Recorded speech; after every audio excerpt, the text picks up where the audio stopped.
Oui, donc bonjour et bienvenue. Donc merci pour l'invitation. Donc Thomas Moine à la clinique Saint-Gatien NCT+. Pour situer pour ceux qui ne sont pas de la région, donc on est une clinique, on est 24 cardiologues à la clinique. Donc on est en région centre, région assez vaste avec assez peu de praticiens. Donc on utilise la télécardiologie autant que possible. Pour l'insuffisance cardiaque, on utilise le dispositif Toucan Pulse.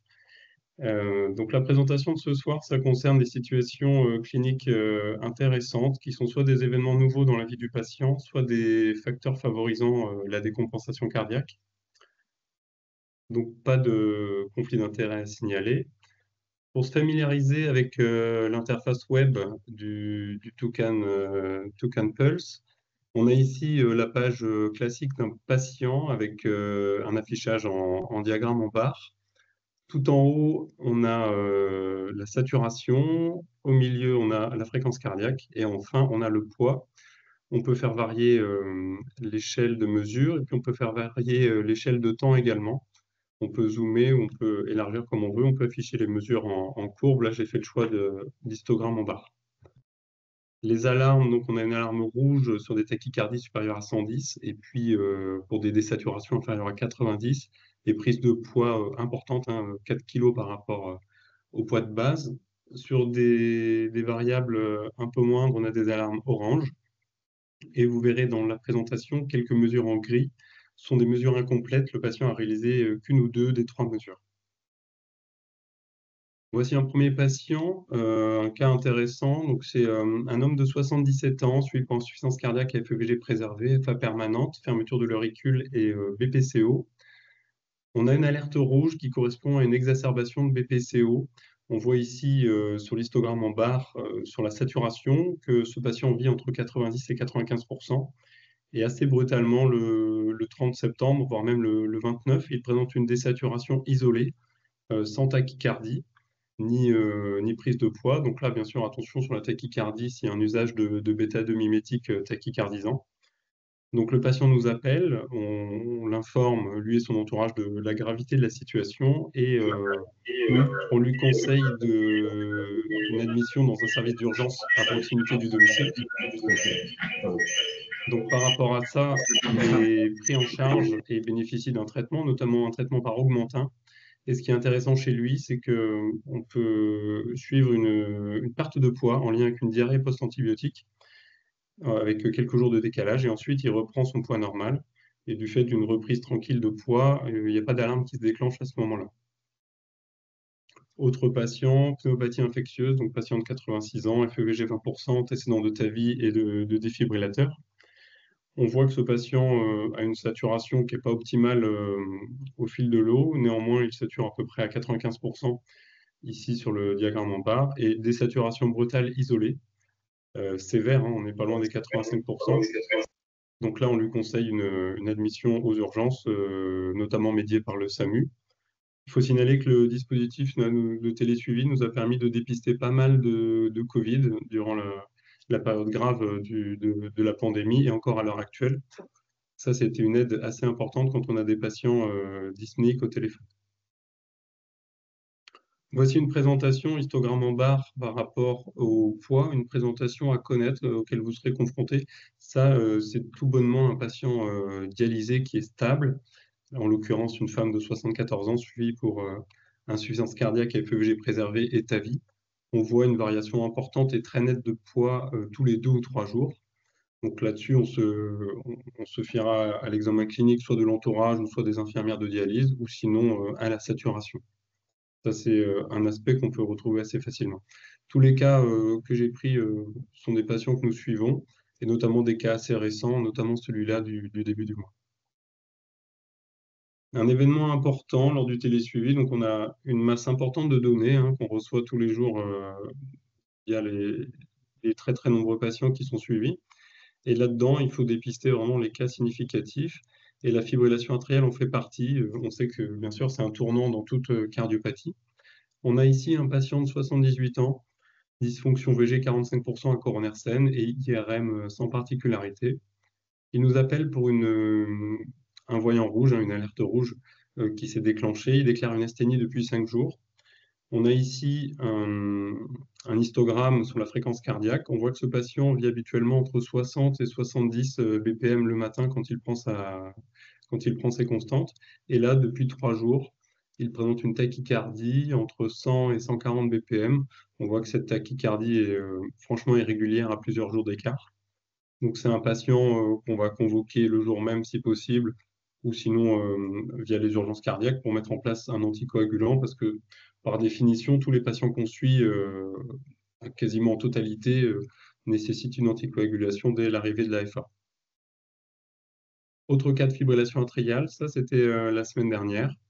Une femme de 76 ans suivie pour cardiopathie de surcharge en fer dans un contexte de support transfusionnel sur un syndrome myélodysplasique. Une patiente qui présente ce diagramme en barre concernant ses fréquences cardiaques. Elle est habituellement très stable, pareil, entre 60 et 80 BPM. Et une alerte se déclenche sur une tachycardie. Tachycardie qui est vraiment irrégulière, ça sur plusieurs jours, sur les 10 jours précédant l'appel. Donc on met en évidence une fibrillation atriale quand on la convoque, on lui fait immédiatement un ECG et comme ça on peut initier un traitement anticoagulant. Donc ça c'est une bonne nouvelle pour cette patiente qu'on ait trouvé cette FA de façon asymptomatique. À noter chez cette patiente, elle est suffisamment cortiquée pour s'autogérer en furosémide lors du support transfusionnel. Donc c'est une patiente à qui on fait confiance et qu'on connaît bien. Et la corrélation, c'est que quand elle appelle, c'est que vraiment il y a une pathologie sévère. Nouvelle fibrillation atriale, donc ça c'est une femme de 70 ans qu'on hospitalise pour une découverte de probable cardiopathie rythmique, cardioversion électrique le 24 octobre, donc ce sera tout à gauche de l'écran. Ici, le diagramme en barre concernant la fréquence cardiaque. On l'hospitalise, donc ça ce sont les 2 premiers jours où on lui remet le boîtier. Retour à domicile le 25 octobre, imprégnation Thomas, féroce. Oui, Thomas, je pense qu'on a un problème. Enfin, je ne vois pas ta présentation. Je ah ne mince, sais pas si c'est le cas pour tout le monde, mais on n'a pas accès à ta présentation. ah mince. Là, tu as accès ou pas là? C'est bon. Pardon. Et là, je recommence à quelle diapo? Alors, je ne sais pas où ça a coupé, mais il me semble que ça a coupé. Pierre, Mince. Raphaël, tu nous as rejoint. C'est bon. Bonsoir à tous. Excusez-nous, nous aussi, nous avions des problèmes de connexion. Visiblement, Internet ne passe pas encore à Tours. Brièvement, voici Pascal Thomas, je suis Pierre Raphaël. On est tous les deux cardiologues de l'Institut Cœur-Saint-Gatien avec Thomas.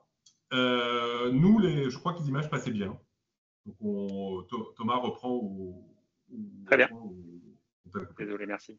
Ok, pas de souci. Donc, à gauche de l'écran ici, donc l'hospitalisation initiale de la patiente, elle ressort en rythme sinusal, entre 80 et 60 battements par minute. Et en fait, on remarque une récidive de FA à J3 après la sortie, qui est repérée via le Toucan sur la tachycardie, ce qui permet de la réhospitaliser rapidement sans attendre la décompensation cardiaque.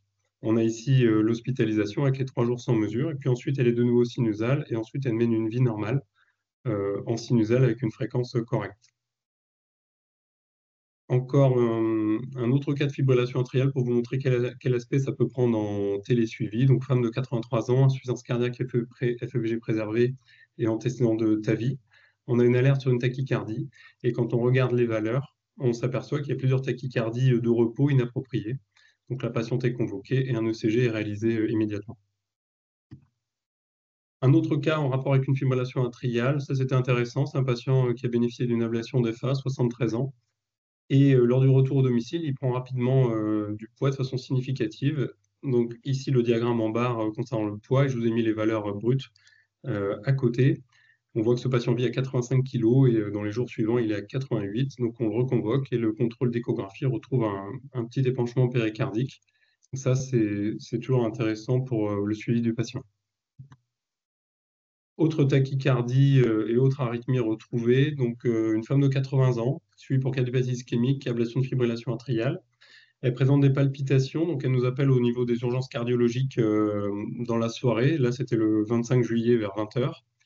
L'avantage du dispositif, c'est qu'on peut prendre des mesures à toute heure, des mesures complémentaires. Donc, on lui demande de confirmer sa fréquence cardiaque. Donc, elle réalise une mesure et là, on observe bien qu'il y a 161 BPM à 20 h chez une femme de 80 ans, donc au repos assez inhabituel. La patiente est convoquée immédiatement aux urgences cardiologiques et on la réduit rapidement par voie médicamenteuse et puis elle rentre le lendemain.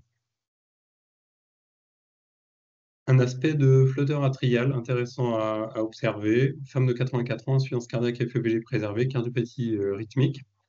Elle mène une vie assez classique entre 50 et 70 habituellement. Et là, sur 4 jours, on observe une tachycardie entre 120 et 140 BPM. Et à la convocation, elle déroule un ECG en flotteur atrial. Elle est convoquée et ablatée. Flotteur atrial un peu moins rapide. Donc là, c'est un homme de 74 ans suivi pour plastie mitrale et ablation de FA, FEVG conservé. Le patient nous appelle parce qu'il remarque une accélération de son rythme cardiaque de repos le matin au réveil, malgré une bonne observance du traitement et sans facteur infectieux ni modification de l'environnement. Habituellement, ce patient est à 60, ici là, sur l'histogramme de fréquence cardiaque, et on voit là depuis le 6 septembre qu'il est entre 80 et 100 au réveil. C'est corrélé en bas sur l'histogramme de poids à une prise progressive de poids. Là, on a une prise d'à peu près 4-5 kg en une quinzaine de jours. Donc, on le convoque et c'est un flotteur atrial droit à 80 BPM. Tant qu'on est dans les arythmies, une partie de nos patients bénéficient d'un traitement par amiodarone. Donc, femme de 69 ans, cardiopathie dilatée ischémique, FEVG 25%, ablation de FA, défibrillateur, amiodarone. Elle se présente à la consultation de suivi pour asthénie, vertige et perte de poids. Et quand on observe à la consultation son télésuivi, ici l'histogramme du poids, on observe que depuis 1 mois et demi, il y a une perte progressive de poids, un peu plus d'1 kilo par semaine. Et c'est corrélé à une hyperthyroïdie qui est confirmée par la biologie. Cet aspect-là est difficile à détecter, mais a posteriori, on comprend la perte de poids. Une autre partie intéressante de ce télésuivi, ça concerne les modulations du furosémide. Alors, on fait tous, c'est pas pour critiquer, hein, on fait tous des erreurs, mais c'est pour comprendre les alertes de télécardiologie. On a un patient de 95 ans chez qui le furosémide a été arrêté ici le 29 septembre. Donc là, on a l'histogramme de poids. Et on observe depuis cet arrêt du furosémide une prise de poids. Il vit habituellement à 53 et là, il monte jusqu'à 55-56 kg. Autre patient, femme de 79 ans, antécédent de FA de flotteur, cardiopathie ischémique, FEVG 50%. La posologie du furosémide a été diminuée en ville. Et donc là, on se retrouve chez une patiente habituellement à 52 kg, à une prise de poids assez massive, jusqu'à 55 kg. Je vous ai mis les données brutes à droite. Donc ça, on peut le repérer par le télésuivi. Autre patiente de 92 ans qui réside en EHPAD, diminution de furosémide. Et souvent, on peut facilement se faire avoir, notamment sur un syndrome cardio-rénal. Et donc, 96 kg de base et la patiente qui peut prendre jusqu'à 1 kg, 1,5 kg. Ici, c'est une sortie d'hospitalisation sans furosémide. Une patiente qu'on suit, 81 ans, dysfonction biventriculaire sévère, insuffisance tricuspide, fibrillation atriale et insuffisance rénale. Elle vit habituellement à peu près à 109 kg.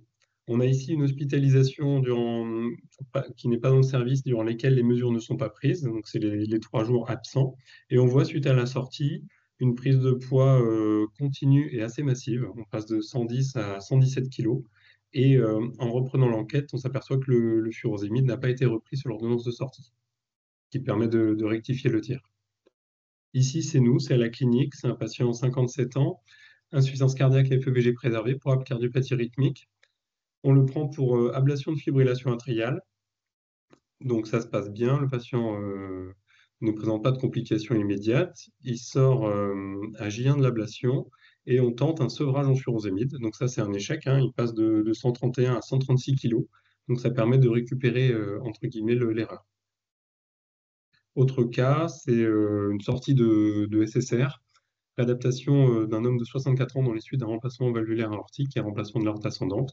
Sevrage en furosémide durant la réadaptation parce que le patient ne se plaint de rien, ne présente plus d'insuffisance cardiaque et va beaucoup mieux. Et en fait, dans les jours qui suivent, c'est assez rapide, hein. Il suffit à peu près d'une dizaine de jours pour une prise de poids massive et de nouveau une prochaine décompensation cardiaque. Et là, l'alerte rouge permet de détecter le patient à temps. Ici, c'est une patiente qui nous a pas mal posé de questions. On était assez content avec l'infirmière, Madame Goujon, de trouver la solution. C'est une patiente en télésuivi, une femme de 70 ans, cardiopathie aux anthracyclines. On a des alertes répétées sur une tachycardie, sans mouvement de modification concernant la saturation et le poids.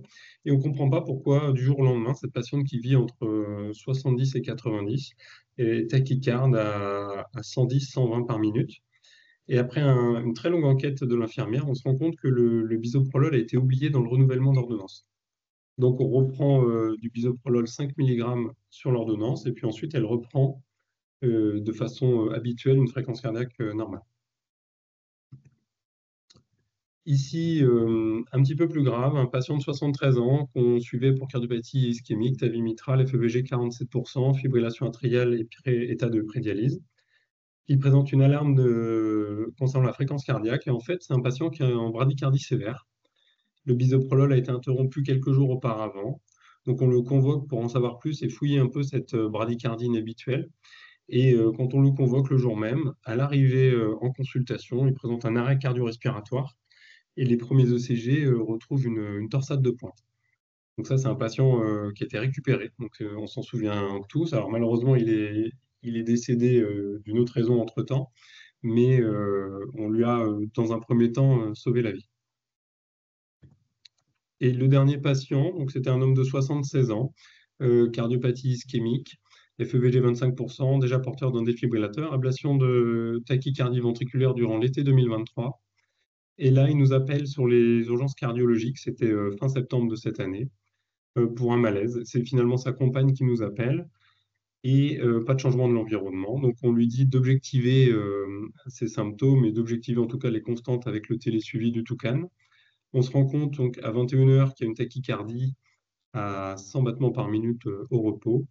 Donc le patient est immédiatement convoqué aux urgences cardiologiques. Et là, on met en évidence une récidive de tachycardie ventriculaire.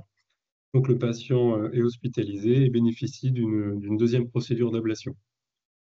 Voilà ce qu'on peut dire pour le télésuivi, avec notamment les événements marquants, que ce soit la gestion des posologies diurétiques ou les événements rythmiques qui viennent ponctuer la vie du patient. Voilà pour moi, merci de votre attention.